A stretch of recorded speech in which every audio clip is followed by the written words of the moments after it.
Sir sir sir ಏನ್ ಮಾಡ್ತಾ ಇದ್ದೀರಾ? ಇನ್ನೊಂದು ಮಗು ಕಾಲ್ ಹಾಳು ಮಾಡಕ್ ಮುಂಚೆ ಹೊಡೆದಾಕ್ ಬಿಡ್ತೀನಿ ಸರ್ ಇದನ್ನ. ಯಾಕೆ ಅದರಿಂದನೇ ಅಲ್ವಾ ಮಕ್ಕಳು ನಡೆಯೋದು ಕಲಿಯೋದು? ಇದ್ರಲ್ಲಿ ಕಲಿತಾರ, ಇದು ಹಾಳು ಮಾಡುತ್ತೆ. ಬರೀ ಸರ್ ತೋರಿಸ್ತೀನಿ. ವಾಕರ್ ಬಳಸೋದ್ರಿಂದ ಮಕ್ಕಳು ಬೇಗ ನಡೀತಾರಾ? ಇಲ್ಲ.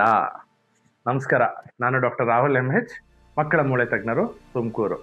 ನಿಮ್ಮಲ್ಲಿ ಯಾರಾದರೂ ವಾಕರ್ ಬಳಸಿದ್ರೆ ಅಥವಾ ಈಗ ಬಳಸ್ತಾ ಇದ್ರೆ ವಾಕರ್ ಅಂತ ಕಮೆಂಟ್ ಮಾಡಿ. ವಾಕರ್ ಬಳಸೋದ್ರಿಂದ ಮುಖ್ಯವಾಗಿ 2 ಸಮಸ್ಯೆ ಆಗುತ್ತೆ. ಮೊದಲನೇದು, ಮಕ್ಕಳಿಗೆ ಕಾಲು ಸಿಗೋದಿಲ್ಲ, ಅದಕ್ಕೋಸ್ಕರ ತುದಿ ಬೆರಳಲ್ಲಿ ನಿಂತ್ಕೊಂಡ್ಬಿಡ್ತಾರೆ, ಹಿಪ್ ಟೋಯಿಂಗ್ ಅಂತ ಹೇಳ್ತೀವಿ. ಅದೇ ಥರ ನಿಂತ್ಕೊಳ್ಳೋದು ನಡೆಯೋದು ಅಭ್ಯಾಸ ಮಾಡ್ಕೊಂಡ್ಬಿಡ್ತಾರೆ. 2ನೇ ಸಮಸ್ಯೆ, ವಾಕರ್ ಬೇಗ ನಡೆಯುತ್ತಾ ಅಂತ ಹೇಳಿದ್ನಲ್ಲ, ಇಲ್ಲ ಅನ್ನಲ್ಲ, ಇಲ್ಲ ಅಲ್ಲ, ಅದು ಲೇಟ್ ಮಾಡುತ್ತೆ ಇನ್ನು. ಯಾಕೆಂದ್ರೆ ಮಕ್ಕಳು ವಾಕರಲ್ಲಿ ನಡೆಯೋದಕ್ಕೆ ಕಾಲನ್ನ ಎತ್ತಿ ಮುಂದೆ ಇಡೋ ಅವಶ್ಯಕತೆ ಇಲ್ಲ, ಜಸ್ಟ್ ಹಿಂಗೆ ತಳ್ಬಿಟ್ರೆ ಮುಂದಕ್ಕೆ ಹೋಗ್ಬಿಡ್ತಾರೆ.